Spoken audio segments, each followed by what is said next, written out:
Amazing gracefully বলে একটা কথা ফ্রেজ আছে ইংরেজিতে। হ্যালো, আসসালামু আলাইকুম, কেমন আছেন সবাই? আলহামদুলিল্লাহ, আমি ভালো আছি। আচ্ছা বলুন তো, আজকে যে মা সেও তো কখনো মেয়ে ছিল, আবার আজকে যে মেয়ে সেও তো একদিন মা হবে।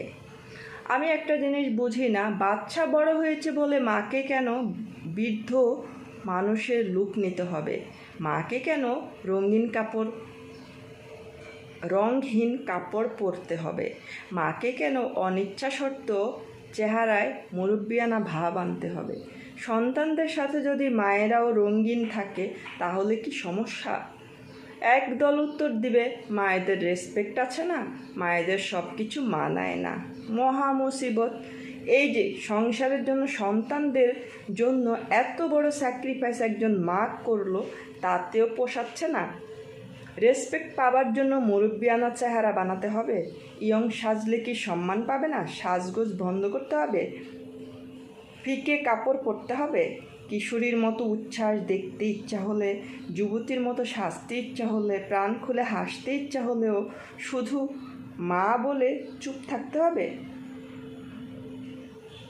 তারও নিজেকে ভালোবাসার, নিজের পছন্দের মেকআপ নেওয়ার অধিকার আছে।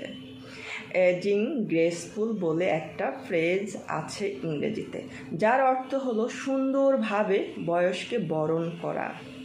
যে কোনো মানুষ চাইলেই বয়স হবার ব্যাপারটা এনজয় করতে পারে, কারণ বয়স বাড়বেই, সবার জন্যই প্রযোজ্য। এটা একটা ন্যাচারাল প্রসেস, এতে কারো হাত নেই। কিন্তু এই সময়টাকে সুন্দর বানানো সম্পূর্ণ মায়েদের হাতে। সন্তানদের মায়েদেরকে বলতে হবে, হাঁটাহাঁটি করো, বাসায় যোগা করো, এক্সারসাইজ করো, নিজের চেহারার যত্ন নাও, হেলদি খাবার খাও। কখনোই মনে আনতে দিতে হবে না তোমার বয়স বেড়ে যাচ্ছে। মা হলেই কেউ বয়স্ক হয়ে যায় না, বয়স বেড়ে যায় না, বড় হয়ে যায় না। সংসারের সব দায়িত্ব নিলেও কেউ মানসিকভাবে বৃদ্ধ হয় না। মানুষের বয়স হয় তখনই যখন সবাই তাকে বয়স্ক হিসাবে ট্রিট করতে থাকে। মায়েরা লাল শাড়ি, 3 পিস, লাল লিপস্টিক পরতে পারবে না, এটা কোথায় লেখা আছে? বরং লাল রঙের মতো দুঃসাহসিকতার রং পরার সাহস যদি থাকে কোনো মায়ের, সন্তানের তাকে নিয়ে লজ্জা না গর্ববোধ হওয়া উচিত। তাই let's get well soon together. শুধু মা বলেই কিছু চাপিয়ে দেয়া আগে ভাবি, মা হলেও কারো সাজতে ভালো লাগে, মা হলেও হাসতে ভালো লাগে, মায়েদেরও ঘুরতে, শপিং করতে, আড্ডা দিতে ইচ্ছা করে। মা হলেই কেউ বাঁচার আশা বন্ধ করে দেয় না, মা হলেই কেউ নিয়তি না চাইলে মরে যাবে না।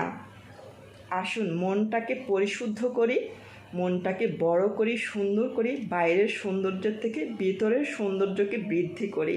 হিংসা, লোভ, অহংকার, প্রতিযোগিতা বন্ধ করি। ভালো থাকুক পৃথিবীর সকল মায়েরা। আল্লাহ হাফিজ।